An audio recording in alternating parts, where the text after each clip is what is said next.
Dando continuidade aqui às nossas videoaulas, né? Falando sobre os sistemas racionais com relação aos conceitos sobre organizações definidos aí por Scott Davis. Nós vamos ter mais uma teoria, que é a teoria burocrática, né, que eu já havia falado no vídeo anterior, né?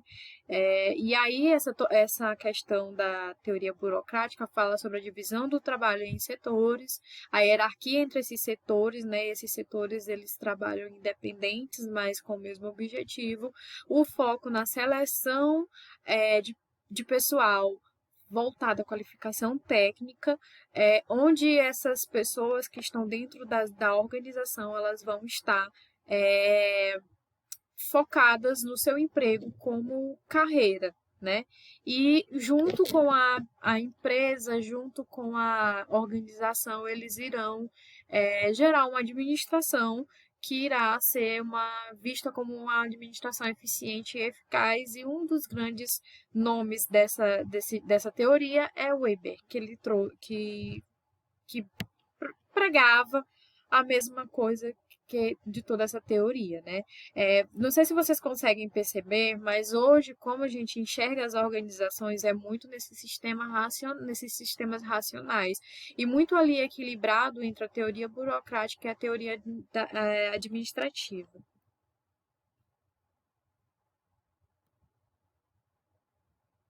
Né? E por último, a teoria do comportamento administrativo, né? É uma teoria mais assim, diferentona de todas as outras três teorias, né? Mas basicamente fala sobre a especificidade dos objetos e formalização. Os mesmos irão contribuir para o comportamento racional nas organizações, certo? O grande nome dessa teoria é Simon. E aí nós iremos começar a falar sobre os sistemas naturais, né? Que é o segundo sistema, é o segundo grupo definido por Scott e Davis, né?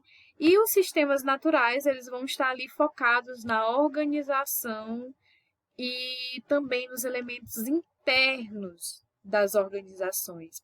E vai ter uma ideia de coletividade.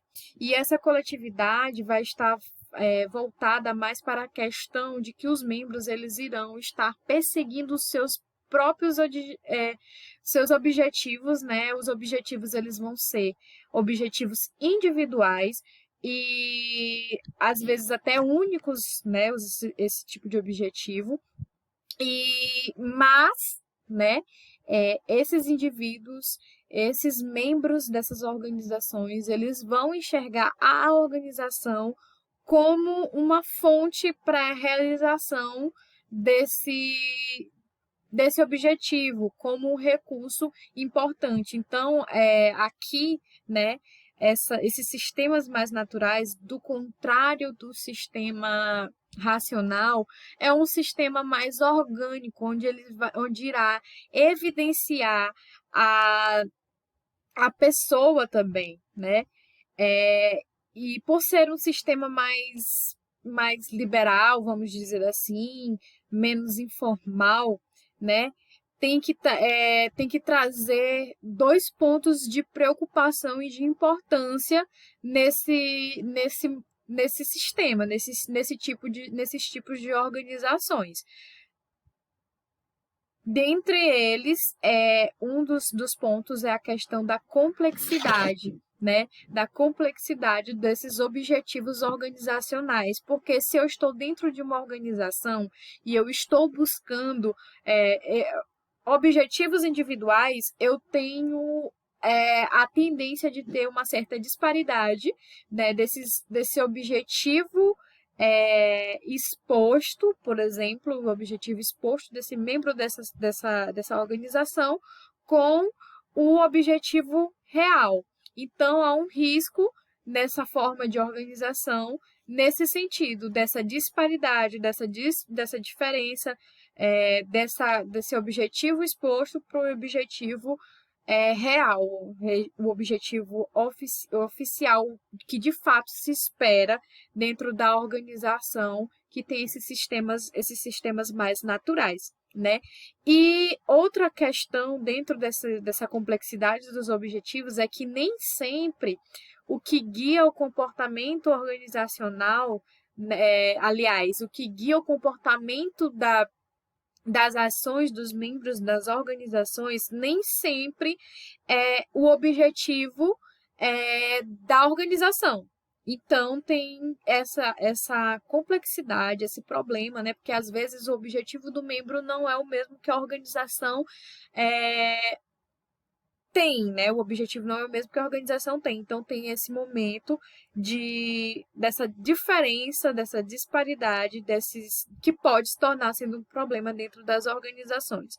Um outro ponto a se observar quando falamos sobre sistemas naturais, né?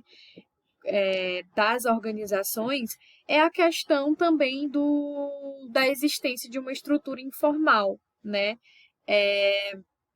Eu vou a questão de não ter toda a formalidade que tem nos sistemas racionais acaba afetando a vida dos membros dessas organizações, né? Do cotidiano dessas organizações, da dinâmica das organizações, e isso pode ser muito complicado para a organização, e não só para a organização, como também os membros das organizações. Os sistemas naturais, eles são mais difíceis de ter em organizações de trabalho, certo?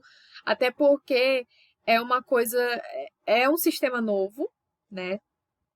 Assim, no sentido de que a gente tem construção social do que vem a ser a organização, do que vem a ser trabalho, e como é uma coisa assim que não tem definições, que de certa forma é uma organização, mas não é uma organização tão estruturada, é uma coisa mais informal, acaba que pessoas que têm uma construção, que têm uma formação mais voltadas para questões mais formais, mais racionais, né?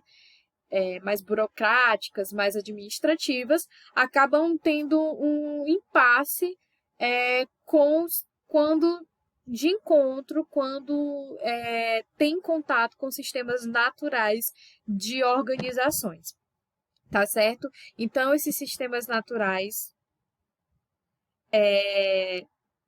os sistemas naturais acabam trazendo esse pouco dessa complexidade e um pouco dessa diferenciação.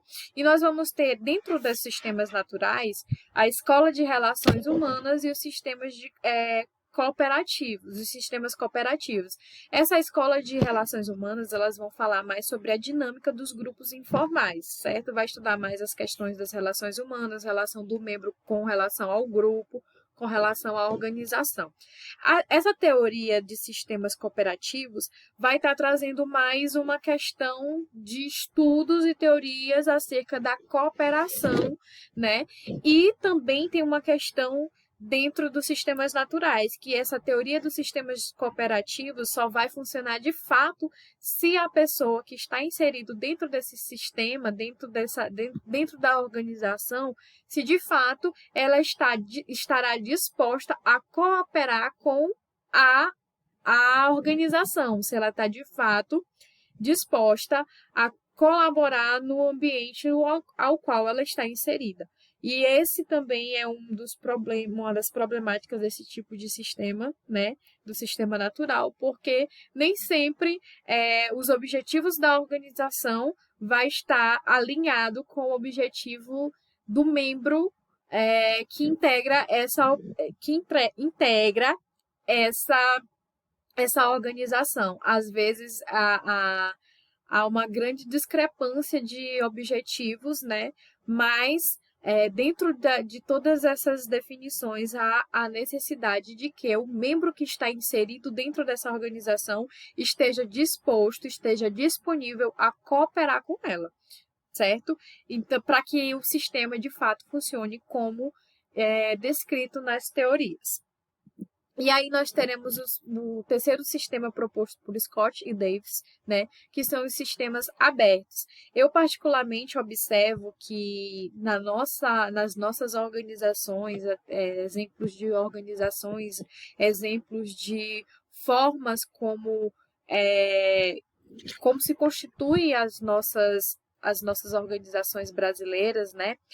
Eu observo que há um pouco de mistura dos sistemas abertos com sistemas racionais, né? No sentido do sistema aberto, mais por questões de inovação mesmo, né? Que é um sistema muito focado e muito inserido na questão de ambiente, né? E também direcionado muito para o social.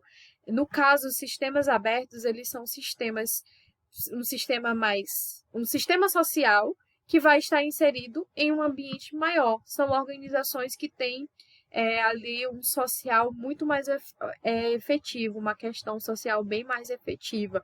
E dentro desses sistemas abertos, nós vamos ter fluxos de atividades. E esses fluxos de atividades irão trazer informações, irão trazer recursos, né? Dentro desse sistema, vou parar e vou repetir, porque engatou aqui foi com tudo. Dentro de organizações onde os sistemas são abertos, certo? A questão das teorias, né, vai ser mais voltadas para teorias relacionadas ao ambiente. Então, a gente vai ver aqui que vai ser um sistema um pouco mais flexível, um pouco mais voltado a questões mesmo de adaptação, tá certo?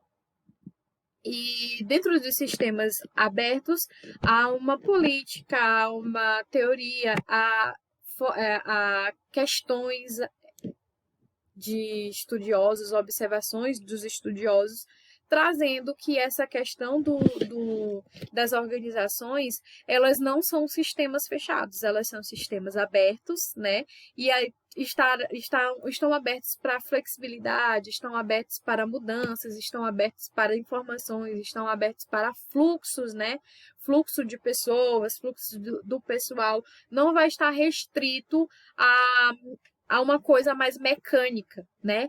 E aí eu vejo esse sistema aberto como um ponto de equilíbrio entre o sistema racional e o sistema natural, os sistemas racionais e sistemas naturais, porque pega um pouco da racionalidade, né, das teorias da racionalidade, somando junto com a questão mais orgânica da coisa e traz essa questão de uma organização mais flexível, de uma organização mais influenciada pelo ambiente, pelas situações, pelas contingências. Inclusive, uma das teorias abordadas nesse sistema é a teoria da contingência, certo? Vários teóricos, dentre eles Alfred Chandler, falava sobre essa questão das teorias de contingência, que traz mais a questão do ambiente influenciando muito como a organização vai se adequar, como ela vai se desenvolver, né, por assim dizer. E nós temos aí na teoria da contingência, dentro da própria teoria tem várias teorias, e todas essas teorias acabam chegando a um ponto em comum, e esse ponto em comum é trazido que não há um modelo universalmente adequado para as organizações, né? E que as organizações, elas irão se estruturar, elas irão se desenvolver, elas irão se adequar de acordo com as pressões ambientais. Então, as pressões oriundas do ambiente no qual a organização está inserida irá fazer com que a minha organização, que a organização em si, acabe se estruturando, acabe se desenvolvendo e acabe se adaptando, de certa forma, àquelas pressões naquele momento. Então, por isso que é nomeada teoria da contingência, teoria das contingências, que irão influenciar no funcionamento das organizações.